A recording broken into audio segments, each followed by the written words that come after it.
Breaking news po mga kababayan, nako po, Tito Soto, binuljak ng mga Marines.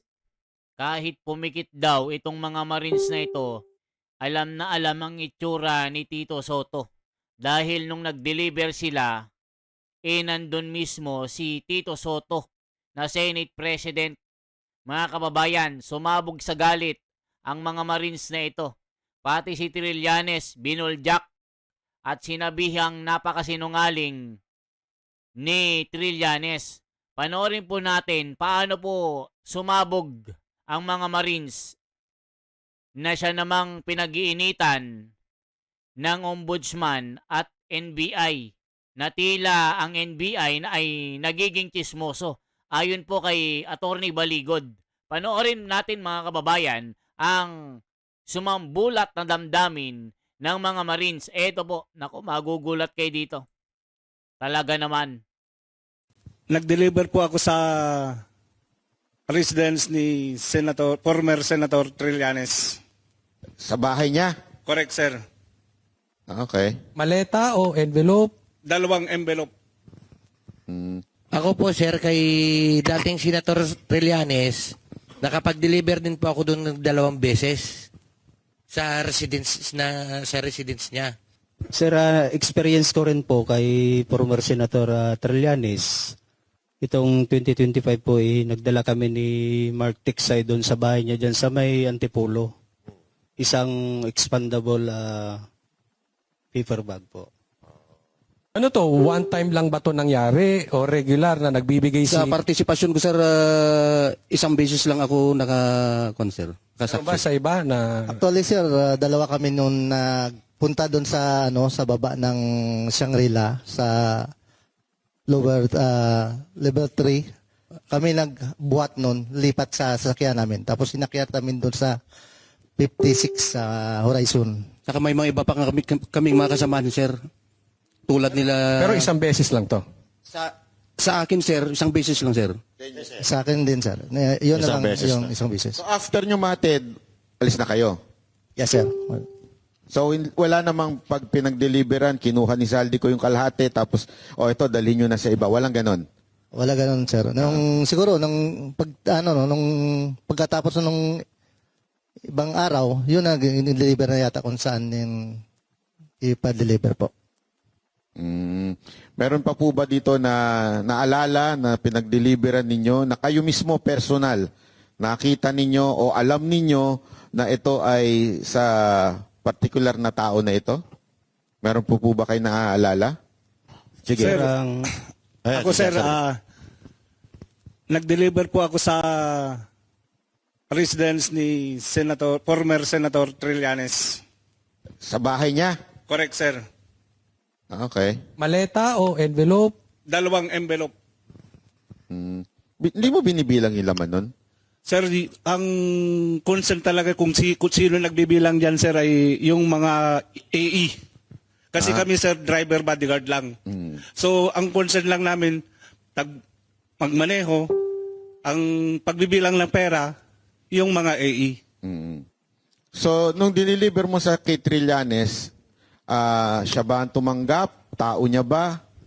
Sir, yung pagdating na namin doon sa bahay nila, si Mark Tiksay na po yung pumunta doon sa loob ng bahay. Paano mo nalaman ang bahay ni Trillanes yun? Sir, 2 beses po ako nagpunta doon. At saka yung bodyguard niya ay nadoon kabats ko din. Okay. O isipin nyo mga kababayan, binanatan ng mga Marines, mali-malit ang pera, inihatid sa bahay ni Trillanes, ex-Marines. Mamaya mga kababayan, aabot po sa usapan sa topic na Tito Soto. Kung meron din bang naghatid ng mali-malitang kwarta na kanilang pinaghahati-hatian, Marines ang bahala dyan. Nako po mga kababayan, nakakahiya ito kung totoo man ang mga sinasabi na mga isyong ito. Halaka. Okay. At saka, isa pa sir, dagdag ko pa. Noong panahon na nagdadrive pa ako kay Joey De Guzman, 2 beses ko din na sinundo doon sa may DBA Dasma Village, Makati, si former Senator Sonny Trillanes. Kasi ayaw niya magpakilala, sir. So hindi ko alam kung bakit ayaw niya magpakilala. So sinundo ko doon sa may gate ng Pasay Road. May nabanggit kang Joey De Guzman. Sino ba ito? Ito ba yung media personality? Media sa sir, siya yung pinag-drive namin. Dalawa po kami dati. Nagkapalitan. Sige, Mike, sir. Bali ako yung nandun una, sir, 2024, andun ako. Kay Joey De Guzman. Yes po. Nung nalipat ako sa team ni ni Madam, ni Maylin Arco, si Top Taber doon na pumalit sa akin. Ganun pa rin yung aktibidad namin, sir. Activity ng saan ihatid yung pera. Pero, di ba, tama ba ako? Ito ba yung sa media? Ito si Joey De Guzman? Tama ba? Yes po, yes po. May mga kasama pa yan sila, sir. Hindi ko lang muna baggitin kasi nasa private individual. Wala din po sa affidavit. Okay. Yun po ang reason bakit hindi namin sinama. Yung isang halimbawa lang yan, sir, si Joey De Guzman. Joey De Guzman po. Pero siya, nakakatanggap din. Possible, sir. Meron Yes, pa, sir. Ako po, sir, kay dating Senator Trillanes, nakapag-deliver din po ako doon ng 2 beses sa residence niya. Folder o maleta? Yung una po naming dineliver doon, sir, ay paper bag. Tapos, kasama ko po noon si Paul Estrada, yung iipo ni Kong Saldi. Yung pangalawa po, 6 na malita yun. Kasama ko na po si Mark Tiksay. Yung EA din po yan ni boss. Kaya kung ano man po yung inano niya sa TV, todo deny po, imposible naman siguro. Anong nararamdaman nyo nung siyang unang-unang pumiyok at nagalit Kaya nga at po, sir, dinimanda ang naiinis kami, lahat? sir, eh. Ha? Kaya nga po, sir, naiinis kami. Naiinis, nagagalit ka rin po kasi totoo yung sinasabi mo eh. Tapos, pinapasinungalingan niya. Isipin nyo, mga kababayan ko, sumabog na talaga sila. Sir, May kanina si Sir may gustong sabihin. Sige. Sir, experience ko rin po kay former Senator Trillanes.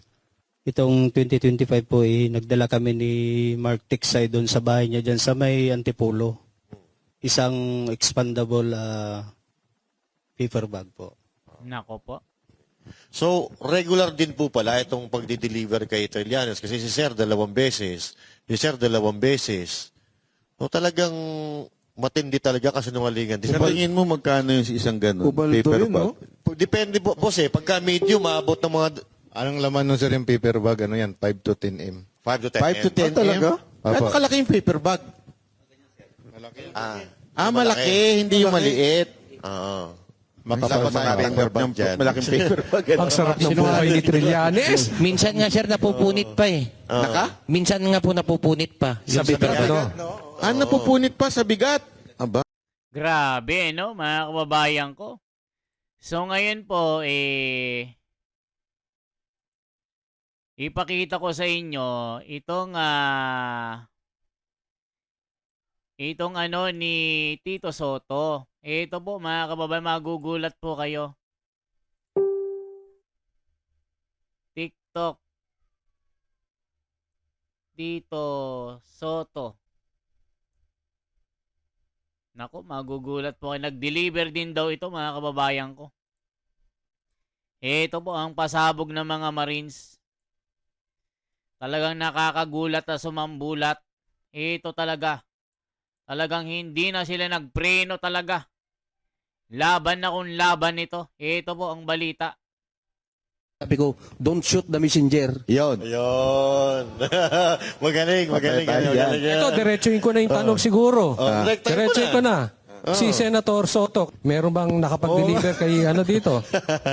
Ako na, sir, magano kasi minsan ginawa niyang Itbulaga eh.